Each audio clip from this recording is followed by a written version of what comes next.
너무 사랑하는 손녀가 죽었는데 어떡하죠? 2022년 6월 21일 동훈 큰스님 친견 정토불교대학 인간묻다 7강. 안녕하세요. 두북수련원의 아침이 밝았습니다. 오늘도 스님은 새벽 기도와 명상을 마친 후 농사일을 하며 하루를 시작했습니다. 오늘은 스님의 은사 스님인 불심도문 큰스님께 얼마 전 수확한 햇감자를 비롯해 농산물을 가져다 드리기로 했습니다. 먼저 텃밭에서 상추 잎을 정성껏 뜯었습니다. 한 입 한 입 뜯는 가운데 어느새 상추 잎이 바구니에 가득 담겼습니다. 내일 새벽에 서울 가니까 서울 공동체 대중들이 먹을 것도 뜯읍시다. 작은 텃밭이지만 많은 양의 상추 잎이 나왔습니다. 상추는 이만큼만 뜯어도 될 것 같아요. 자, 이제 열무를 수확합시다. 얼마 전 텃밭에 열무와 치커리 씨를 뿌렸는데 한 달 만에 쑥쑥 자랐습니다. 물을 자주 주기도 했지만 무엇보다 며칠 전 비가 흠뻑 내린 덕분입니다. 손으로 잡아당기니 땅에서 하얀 뿌리가 쑥 뽑혀 나왔습니다. 뿌리와 이파리 사이에 있는 이물질을 칼로 제거해준 후 잔뿌리를 칼로 다듬어주고 누런 잎이나 시든 잎을 모두 떼어냈습니다. 비닐하우스에서 키운 오이, 호박, 양배추도 일부 수확을 하고 산앞밭에서 가지도 수확을 했습니다. 종류별로 다양한 채소들을 박스에 담아 포장을 했습니다. 지금 몇 시예요? 아침 6시입니다. 그럼 아직 시간이 좀 있네요. 상추밭에 난 맨드라미를 뽑아서 꽃모종을 더 만듭시다. 상추 사이사이에 맨드라미가 듬성듬성 자라나고 있었습니다. 스님은 호미로 맨드라미를 뿌리째 뽑아낸 후 꽃모종을 만들기 시작했습니다. 화분에 고운 흙을 붓고 맨드라미를 심은 후 손으로 흙을 꾹꾹 눌러주었습니다.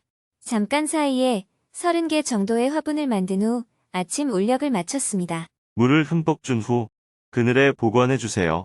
저는 큰 스님을 뵈러 지금 출발해야 해요. 뒷마무리만 좀 부탁드릴게요. 스님은 행자님에게 뒷정리를 부탁하고 감자, 상추, 가지, 호박, 양배추 등 수확한 농산물을 챙겨서 도문 큰 스님이 주석하고 계신 부산 중생사로 출발했습니다. 부산 중생사에 도착해 공양간으로 농산물을 나른 후 스님은 큰 스님께 질문할 것을 수첩에 정리했습니다. 왔어요. 들어오세요. 먼저 삼배로 인사를 드렸습니다. 큰 스님은 절을 받으며 삼귀일을 염송했습니다. 건강은 어떠십니까? 이제 입맛이 영 없어요. 내 나이가 88세니 이제 육체를 버릴 때도 됐지요.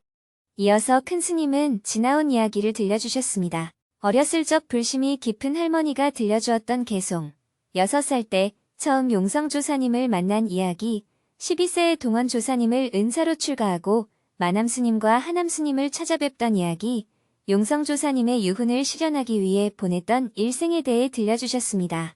제가 이 세상에 온 목적은 용성조사님, 동원조사님에 이어 부처님 법을 이어가는 것이었습니다. 지나고 보니 모든 일이 자동으로 이루어졌어요. 만석거부이면서 독립운동에 헌신했던 집안에 태어날 수 있었던 것도, 용성조사님을 만나 출가를 할 수 있었던 것도, 법륜스님을 만난 것도 다 자동적으로 이루어진 일이었습니다. 동원조사님께서 말씀하시기를 수운죄제후 대신사는 100년을 바라보는 안목이 있다면 저 최석호 학생은 1000년을 바라보는 안목이 있네.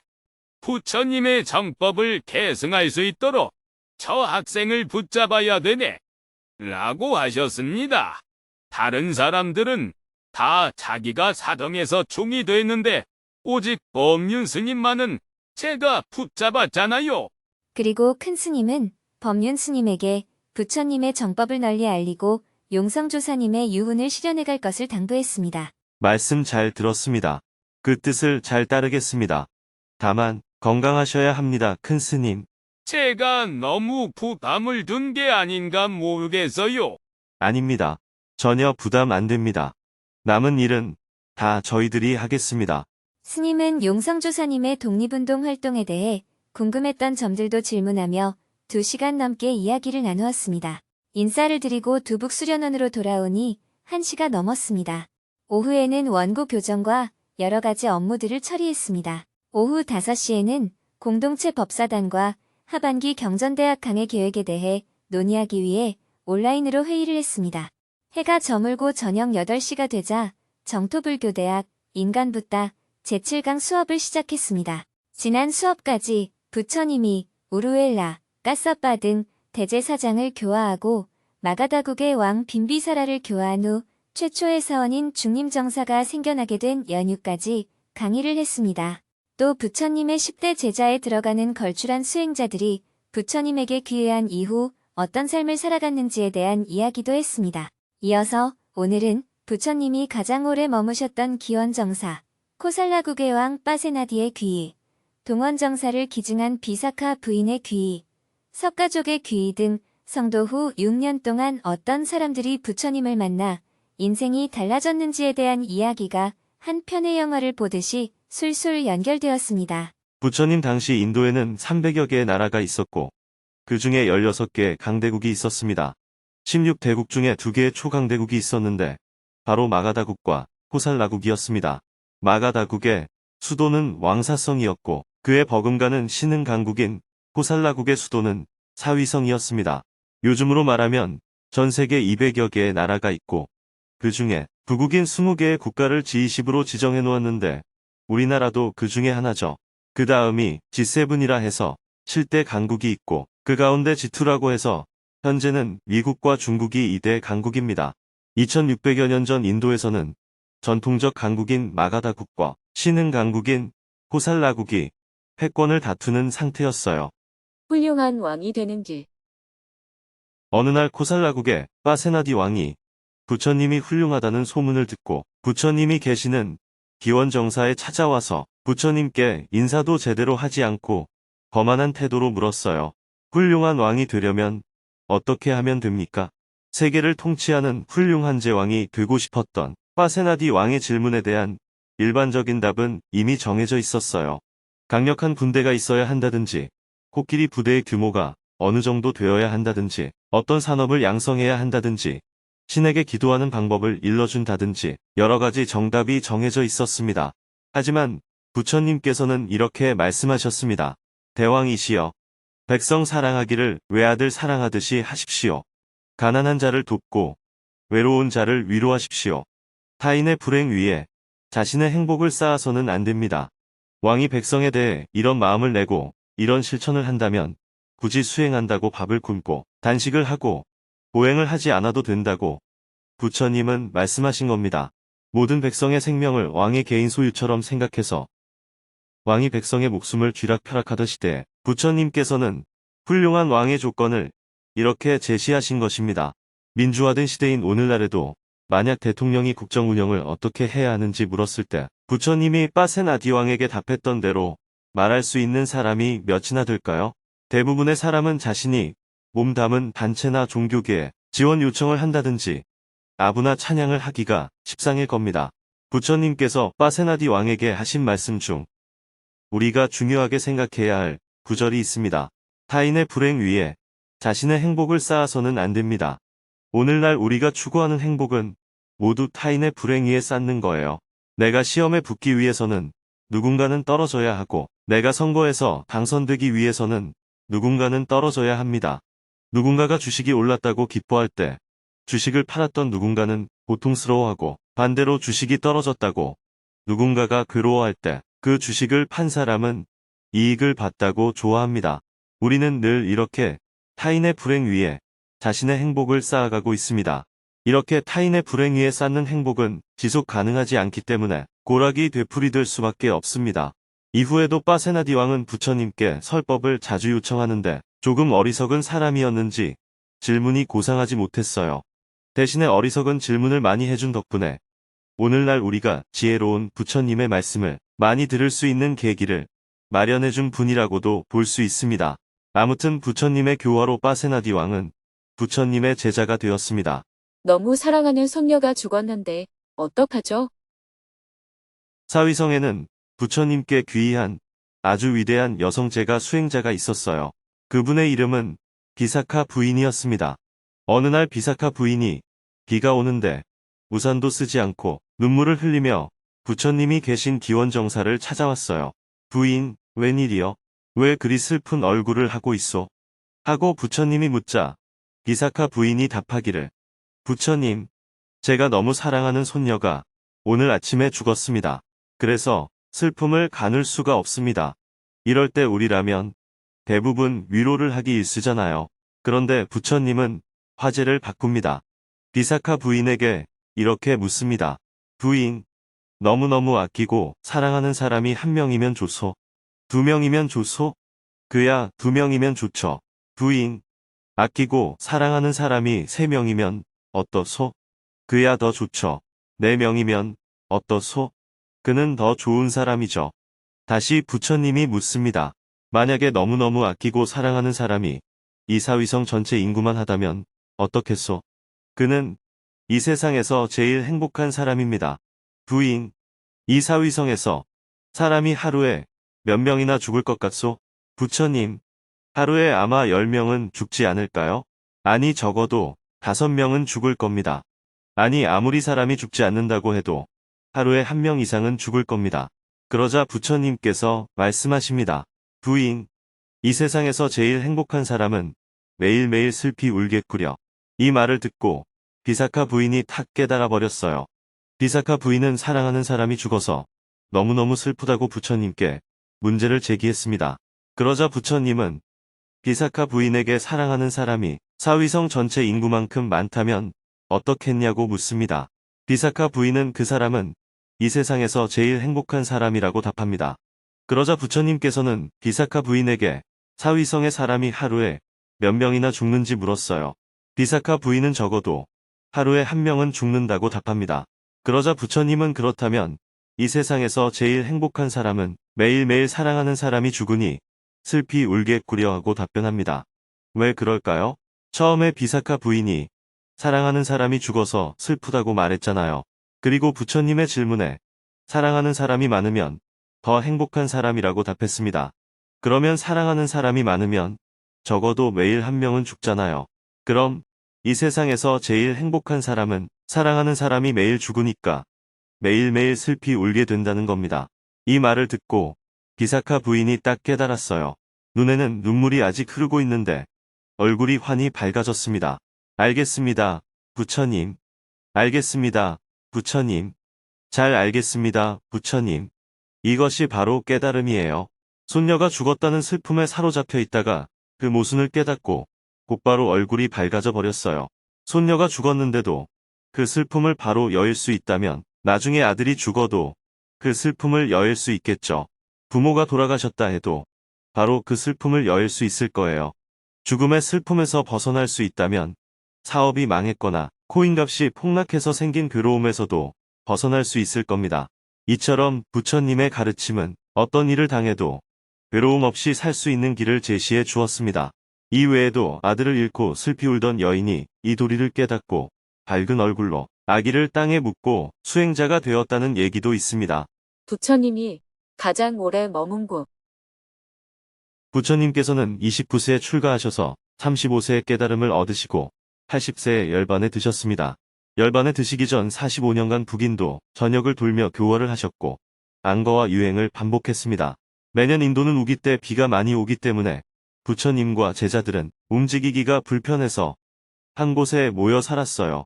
그것을 안거라고 합니다.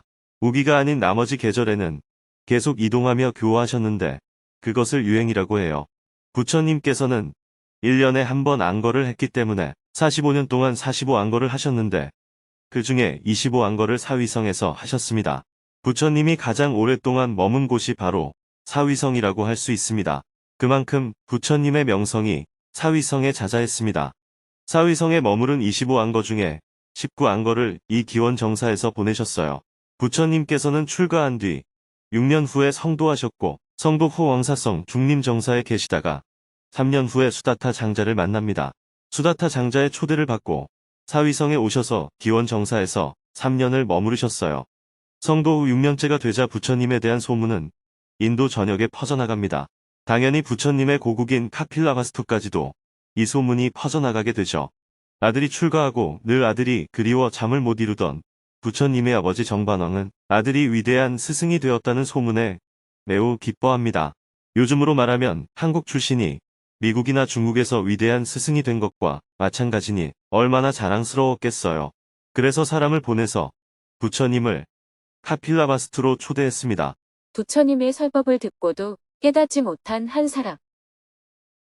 이렇게 해서 부처님은 카필라바스투에 당도하게 되고 정반왕은 아들이 너무 보고 싶은 마음에 궁에서 수십 리를 나와 천막을 치고 부처님을 기다립니다.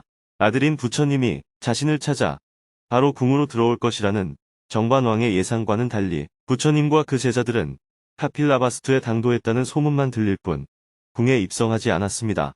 그러다 동네에서 걸식하는 부처님을 보게 된 정반왕이 부처님께 묻습니다. 너와 내 제자에게 주려고 왕궁에 진수성찬을 준비해뒀는데 걸식을 하다니 뭐하는 짓이냐. 그러자 부처님께서는 이렇게 말합니다. 걸식은 우리 가문의 전통입니다.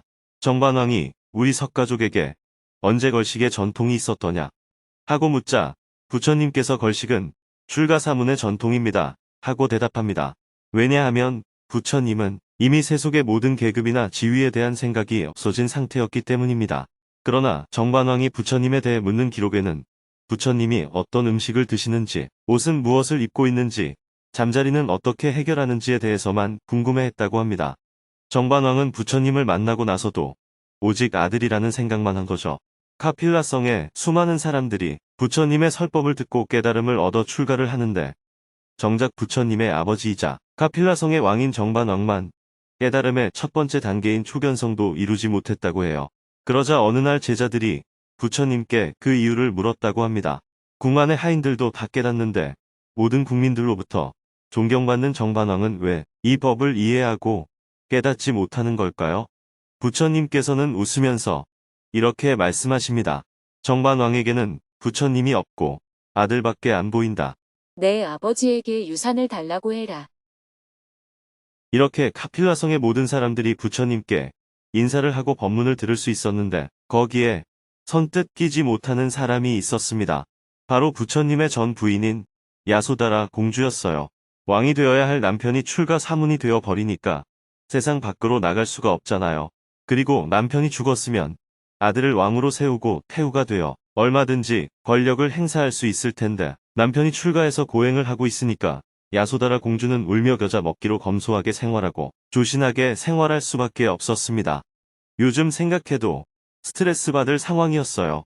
그런데 12년 만에 고향으로 돌아온 남편이 미안했다든지 고생했다든지 하는 말이 일절 없으니까 살짝 얹어놨습니다. 토라지지 않았다면 그게 오히려 이상한 상황이죠. 그때 야소다라 공주가 아들에게 이렇게 말합니다. 라훌라, 저분이 내 아버지시다. 가서 인사를 올려라. 그리고 너에게 유산을 달라고 해라. 출가 사문에게 유산을 달라고 말하라는 대목에서 야소다라 공주의 불편한 마음을 엿볼 수 있습니다. 그래서 라훌라가 부처님께 가서 인사를 하면서 아버지, 저에게 유산을 주세요 하고 2번이나 얘기를 했어요. 부처님이 물끄러미 보더니 옆에 있는 사리푸트라에게 이렇게 말합니다. 이 아이를 출가시켜라. 출가시키는 걸로 아들에게 유산을 남겼습니다. 그러자 정반왕은 거의 몸져 눕게 되었어요. 아들이 출가하고 손자라도 왕위를 이어야 하는데 손자마저 출가해버렸으니까요. 그래서 정반왕이 부처님께 항의를 합니다. 미성년자는 부모의 승낙 없이 출가하면 안 됩니다. 어떻게 생각합니까? 부처님도 그걸 받아들였어요. 그래서 성년은 부모 동의 없이 출가할 수 있지만 20세 이하 미성년자는 출가할 때 반드시 부모의 동의를 얻어야 출가할 수 있다는 규정이 생겼습니다. 여러분 중에는 그러면 라훌라 존자는 왜 출가가 가능했습니까? 하고 물으실 수 있습니다.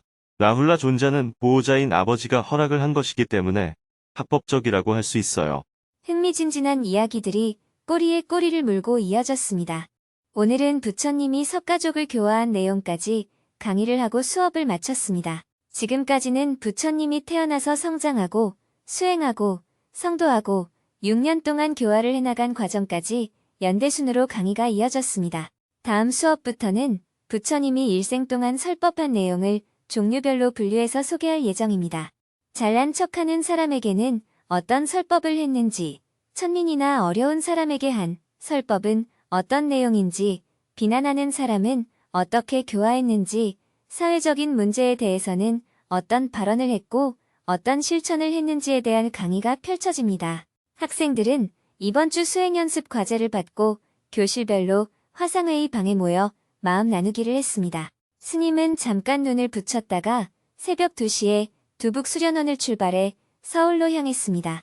내일은 서울에서 아침 일찍 민족의 화해와 평화를 위한 종교인 모임을 한 후 오전에는 백중을 49일 앞두고 입제식 법회를 하고 오후에는 평화재단 연구 세미나에 참석하고 평화재단 기획위원들과 회의를 한 후 저녁에는 평화재단을 찾아온 손님들과 연달아 미팅을 할 예정입니다.